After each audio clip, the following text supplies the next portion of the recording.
Hello everyone, my name is Kitty and I'm here today to share with you how I made this princess dress. And while I call it a princess dress, it really is more of a two-piece set consisting of a bodice that laces closed in the front and a skirt. Now of course, when you wear these two pieces together, it creates the illusion that it is a one-piece gown. And while I wanted this dress to be very magical and princessy, I did take a little inspiration from some historical pieces. So let's just jump right in and get started. So for this project, I will be working with 5 yards of this gorgeous novelty embroidered silk from Fancy Styles fabric. I highly recommend checking out their Instagram page and website if you are looking for a beautiful silk for your next project. So for these 5 yards, I will be using 4 of the yards towards the skirt and 1 yard for the bodice. In addition to the silk, I will also be using 1.5 yards of this thicker cotton to add sturdiness to the bodice. I will be using cord for lacing, a matching thread, eyelets with washers, boning, and of course the pliers to help add the eyelets. And something not shown is the 1/2 yard of white cotton, which I will be using to line my sleeves. So to create the pattern for my bodice, I went to the corset generator online and created a rough corset pattern. I then made a mock-up and made lots of necessary tweaks, such as extending the front point of the bodice, and I even draped a shoulder strap so that I could add a sleeve. After testing out my mock-up, I went ahead and started cutting into my nicer, thick cotton. So now that I have fine-tuned the bodice pattern, I have taken it to my thicker cotton fabric and I have put the back of the pattern on the fold of the fabric because I want the lacing to be in the front of the bodice. And I cut 2 layers out from this brown fabric. That way I can insert the boning between the 2 layers and then put the silk on top.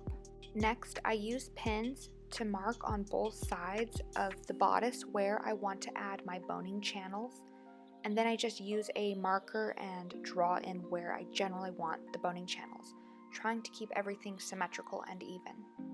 After I've marked my boning channels, I pin both layers of the brown fabric together to prepare them to sew in the boning channels.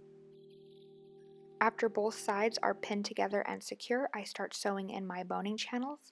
I like to work from the center out, just making sure that there's no bumps in the layers of fabric.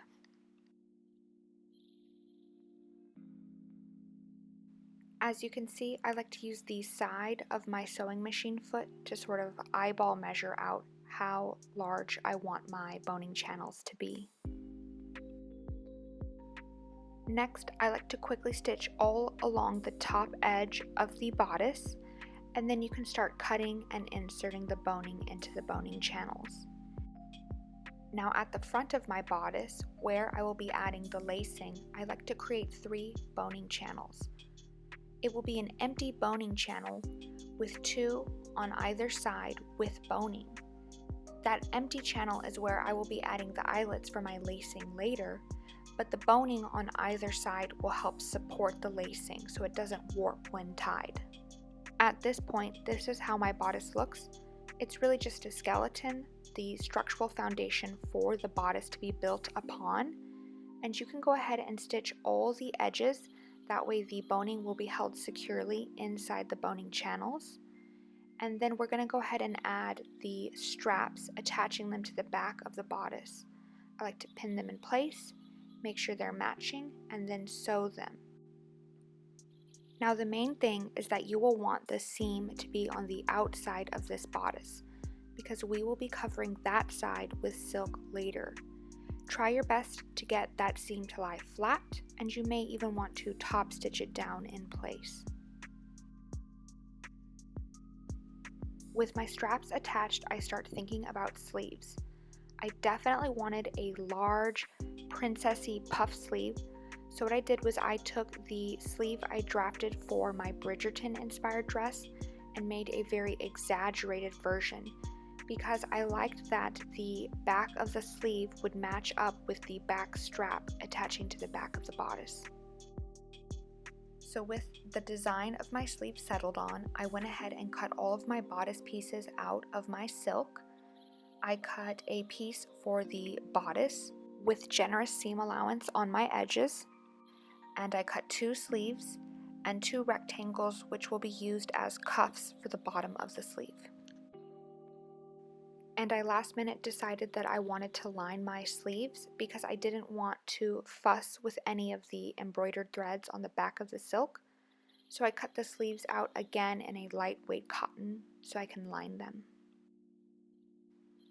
I pinned the lining to the back of my sleeve and then sewed around all edges. That way the lining was attached to the back of the sleeve.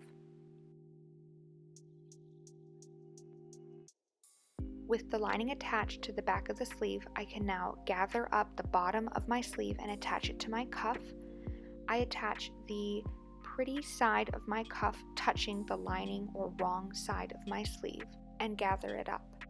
I can now fold my cuff over, fold the bottom edge of my cuff underneath, and pin it in place on top of those gathered stitches and top stitch it down. This is going to cover all of those raw edges and create a nice finished cuff.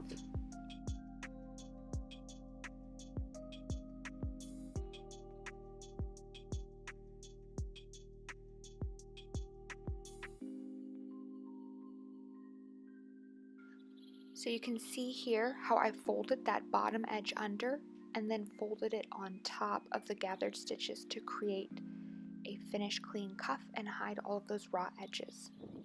And now I'm just going to top stitch it down in place.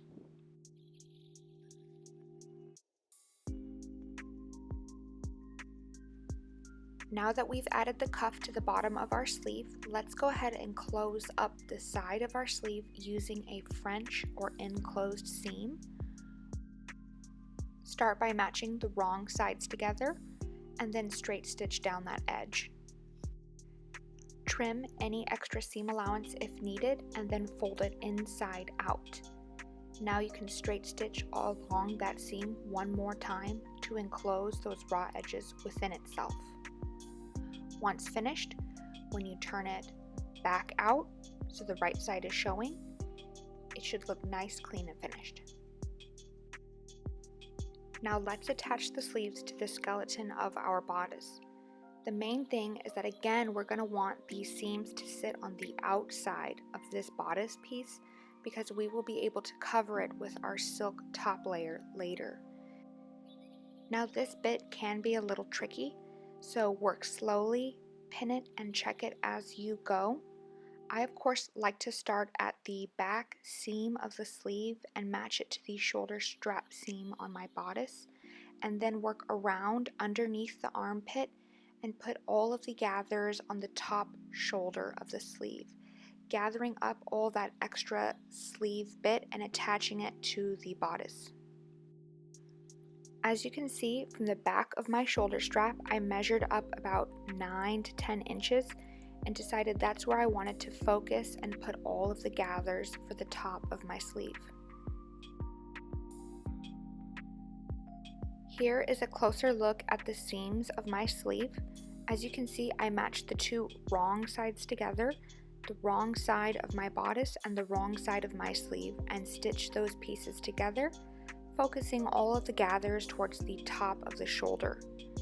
After stitching the wrong sides together, I folded that seam allowance over on top of the bodice and then very carefully top stitched it down in place, just kind of holding everything securely and making sure no seam allowance pokes up, and it will be nice and smooth when I come back to add the top layer of silk. And yeah, I just attached my other sleeve, again starting at the back seam of the sleeve, matching it to the back seam of the strap to the bodice, and then pinning the wrong sides touching, working around under the armpit towards the top of the sleeve. That's where I'm going to put all of those gathers.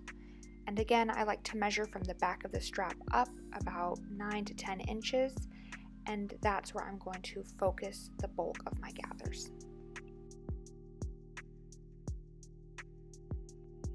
Okay, now we have both sleeves attached, and you can see all of the seams are on the top layer of the bodice.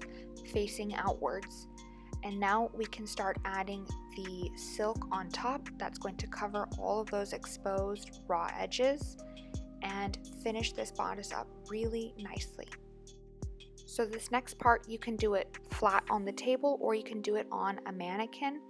The important thing is to make sure that the silk layer lies smoothly on top of that foundational bit, that there's no warping or pulling of the silk on top, that everything lies smoothly.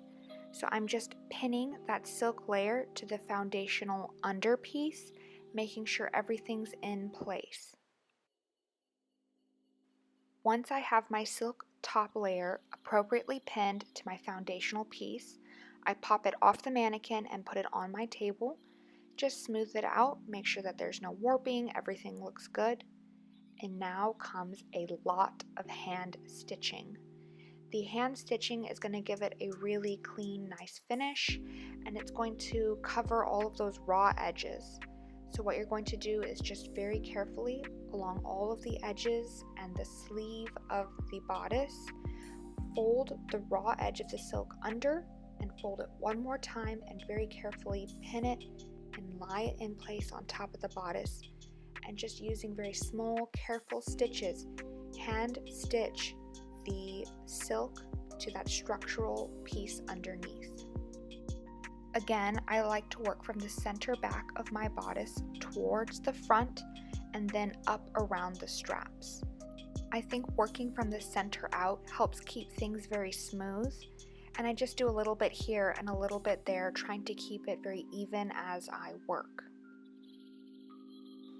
Here I'm working on the underarm of the bodice, lying the silk layer on top, folding the raw edge under, and using it to cover the raw edges from where I attached my sleeve, and just very carefully hand stitching it in place.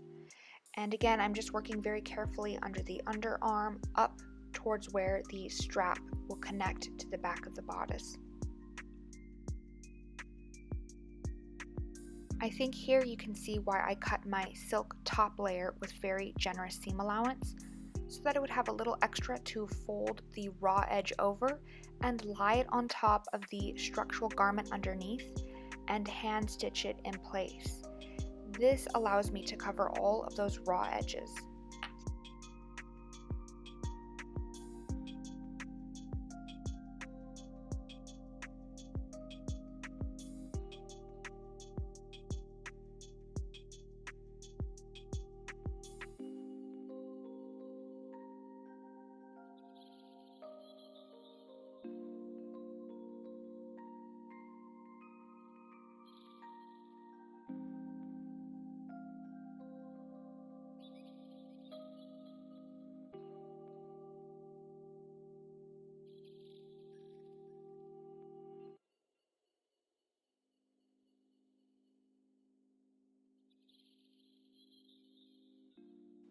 And the very last bit that I hand stitched was where the strap meets the back of the bodice.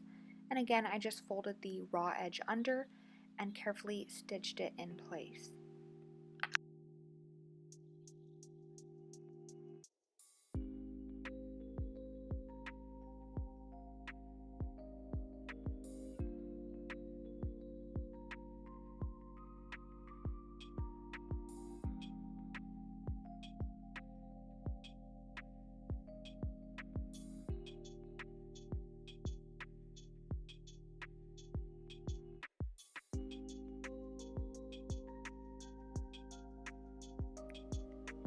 Once you have finished your insane amount of hand stitching, this is how it should look. All of those raw edges are going to be covered and you have a nice, neat finish. And we can now add the eyelets to the front of the bodice. Remember how I said on the front of our bodice, each side was going to have 3 boning channels. One with boning, one empty, and one more with boning. And those empty boning channels was where we were going to place our eyelets. Now on the back of our bodice, I just like to stitch one more time where that empty boning channel is. That's just going to help secure that area for when I add my eyelets. After top stitching it, I go ahead and use a marker and a ruler and figure out where I want my eyelets to be. So on the inside of my bodice, I measure and mark the placement of my eyelets, and then using my scissors, I carefully cut a hole into the fabric and insert my eyelet with the washer and clamp it shut so it's nice and secure.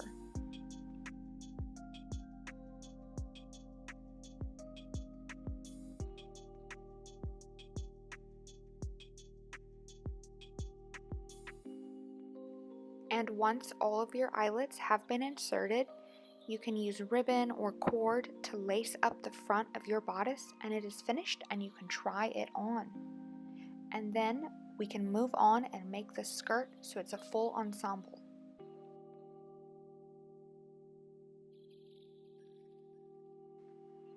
So I'm going to move very quickly through my explanation of how I made this skirt, since essentially it's just a big long rectangle that's been pleated up on a waistband and will be worn underneath the bodice. But first I took my 4 yards of silk and cut it into 3 even full widths of fabric. So each one is about 50 inches long by about 54 inches wide. Then I sewed the sides together using French seams so that everything is nice and clean and enclosed. Now on one side I did leave about 10 inches unsewn, and that is where I'm going to be adding the hook and eye later, and I will be having a side closure on my skirt. Next I gave the bottom a very simple hem, folded the raw edge up, stitched it down, and then folded that one more time and gave it another stitch all along the bottom.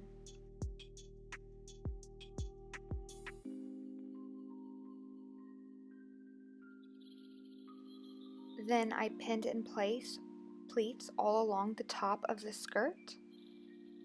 And after I was satisfied with my placement of the pleats, I just stitched them down.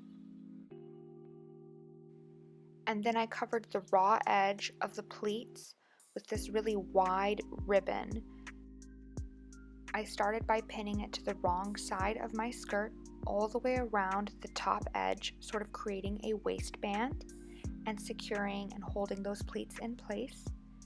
After it was pinned in place, I stitched it down, and then I was able to fold it over and stitch it down on the right side, sort of top stitching it in place. That's going to again cover the raw edges and create a waistband. The last thing I had to do was sew on 2 hooks and eyes to the side opening of the skirt. And finally, the bodice and skirt are finished and we can wear them together.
And thank you so much for watching this video. If you like this video and would like to see other fun DIY videos, please like and subscribe.